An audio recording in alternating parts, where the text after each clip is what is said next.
Good morning all of you. आज हम द्विवेदी युग का अध्ययन करेंगे जो आपके सिलेबस में है। भारतेंदु हरिश्चंद्र के बाद हिंदी गद्य के क्षेत्र में एक महान व्यक्तित्व आचार्य महावीर प्रसाद द्विवेदी जी का आगमन हुआ और इस कारण इनके नाम पे उस युग का नाम द्विवेदी युग रखा गया।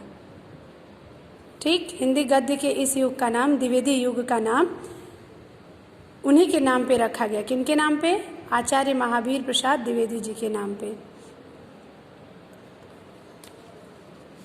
इन्होंने सरस्वती पत्रिका के संपादन का कार्यभार 1903 में ग्रहण किया और खड़ी बोली को व्याकरण युक्त सुधार कर प्रस्तुत किया, हिंदी गद्य की भाषा को। ठीक है, गद्य और पद्य रचनाओं में खड़ी बोली का पूर्णतः प्रयोग होने लगा इस युग में। इस युग के प्रमुख लेखक मैथिली शरण गुप्त और कार्तिक प्रसाद खत्री, किशोरी लाल गोस्वामी, जगन्नाथ दास रत्नाकर, राधा कृष्ण दास और श्याम सुंदर दास जी हैं। ठीक है, इस युग में लेखकों की भाषा शैली कैसी थी?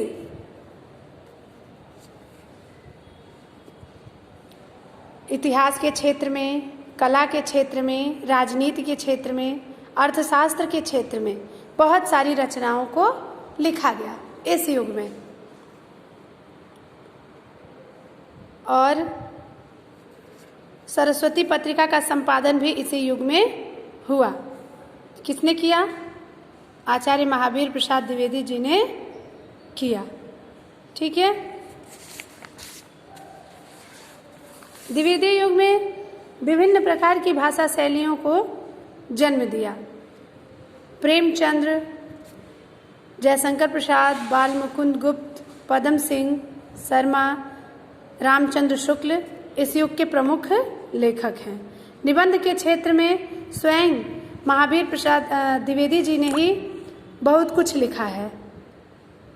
इस युग में गद्य की तमाम विधाओं पर रचना की गई है। कहानी, पत्र पत्रिका, निबंध, उपन्यास आदि इस युग की प्रमुख विधा लेखनी है। ठीक है, इस युग की विशेषता आप लिखेंगे कि अनेक संघर्षों का सामना करते करते हिंदी का विकास हुआ, हिंदी गद्य का विकास हुआ, खड़ी बोली का विकास हुआ, ऐतिहासिक नाटक लिखे गए इस युग में, हिंदी साहित्य का सर्वोत्मुखी विकास हुआ इस युग में, विभिन्न पत्र पत्रिकाओं का संपादन हुआ इस युग में। ठीक है, इस तरह इसकी विशेषता लिखेंगे। और प्रमुख लेखक यहाँ देखिए लिखा हुआ है और प्रमुख कृतियाँ लिखा हुआ है। तो इसका भी पिक हम आपको भेज दे रहे हैं द्विवेदी युग का। इस द्विवेदी युग को पढ़ने के बाद आप पढ़ेंगे विभिन्न गद्य विधाएं, गद्य के कितने प्रकार होते हैं इनके बारे में इस में विस्तृत वर्णन किया गया है। निबंध है, निबंध कितने तरह का होता है? 4 तरह का देखिए यहाँ दिया हुआ है, वर्णन किया गया है। विचारात्मक निबंध, भावात्मक निबंध, वर्णनात्मक निबंध और विवरणात्मक निबंध। ठीक है, तो निबंध लिखी गई, ये गद्य की विधि है, गद्य के प्रकार हैं। विधियां मतलब प्रकार, विधाएं मतलब प्रकार, आप समझिए। ठीक है, गद्य की विधाएं। तो निबंध हुआ, कहानी प्रमुख कहानी लेखकों का नाम और उनकी रचनाओं का नाम। कहानी किसे कहते हैं? कहानी में जीवन के किसी एक पक्ष का कल्पना मिश्रित, मार्मिक और रोचक वर्णन होता है।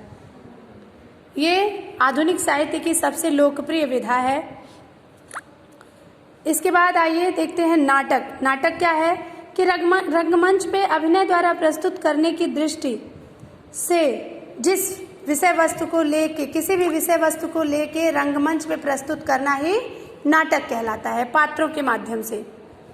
ठीक है, नाटक प्रमुख नाटक लेखक हैं डॉक्टर रामकुमार वर्मा, जगदीश चंद्र माथुर, मोहन राकेश, लक्ष्मी नारायण मिश्र। इस तरह से इसे इंग्लिश में ड्रामा भी कहते हैं नाटक को। नाटक भी क्या है? गद्य की एक विधा है, गद्य का एक प्रकार है।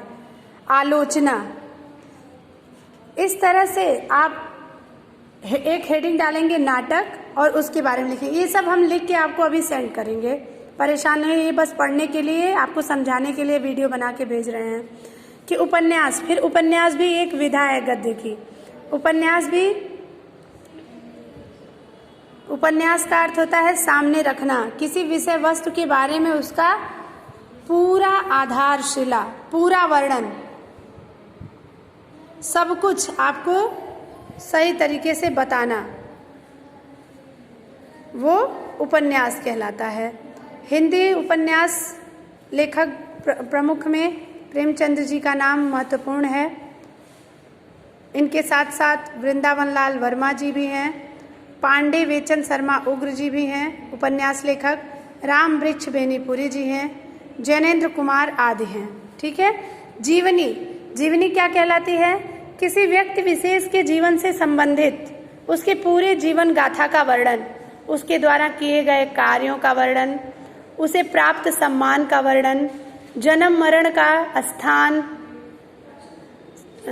दिन समय सब का वर्णन, उसके द्वारा की गई रचनाओं का वर्णन, ये सारी चीजें जीवन परिचय के अंतर्गत आती हैं। ठीक। जीवन परिचय लेखक में देखिए यहाँ दिया हुआ है, राधा कृष्ण दास ने भारतेंदु जी का जीवन चरित्र लिखा है और मुंशी देवी प्रसाद जी ने महाराज मान सिंह कछवाहा, अकबर, बीरबल आदि लोगों का जीवन चरित्र लिखे हैं। द्विवेदी युग के जीवनी लेखकों का नाम में डॉक्टर संपूर्णानंद ने महान अशोक का चित्रण किया है, जीवन परिचय लिखा है। हर्षवर्धन का जीवन परिचय लिखा है। मतलब व्यक्ति विशेष के जीवन गाथा का वर्णन होता है जीवनी में। आत्मकथा अगली विधा है, आत्मकथा।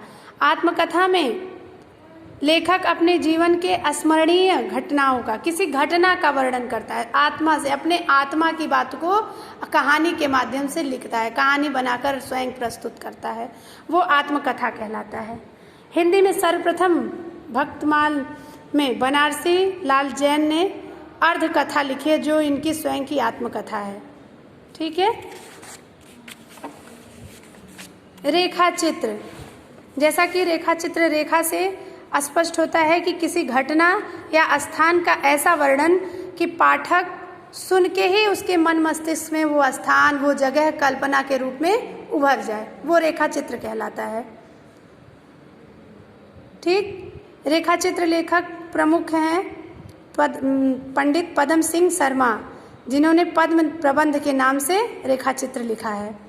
संस्मरण, इसमें भी लेखक स्वयं अपनी यादों के आधार पे स्मरण करके किसी महापुरुष के साथ रहने की घटना का वर्णन करता है, किसी यात्रा का वर्णन करता है, जो लेखक के मन में एक नई आशा का संचार कर दे। सुनने के बाद, पढ़ने के बाद उसे लगे कि हाँ, इस जगह पे ऐसा होता है, किसी जगह का वर्णन करे, वो संस्मरण कहलाता है। अपने याद के आधार पर लिखी गई रचना लेखक लिखता है उसमें। रिपोर्टाज, नेक्स्ट विधा है रिपोर्टाज। रिपोर्ट तैयार करना, रिपोर्ट की तरह से है। जैसे पत्रकार आंखों देखा विवरण प्रस्तुत करते हैं ना न्यूज़पेपर में, वो रिपोर्ट कहलाता है, वही रिपोर्टाज होता है। ये भी गद्य की एक विधा है।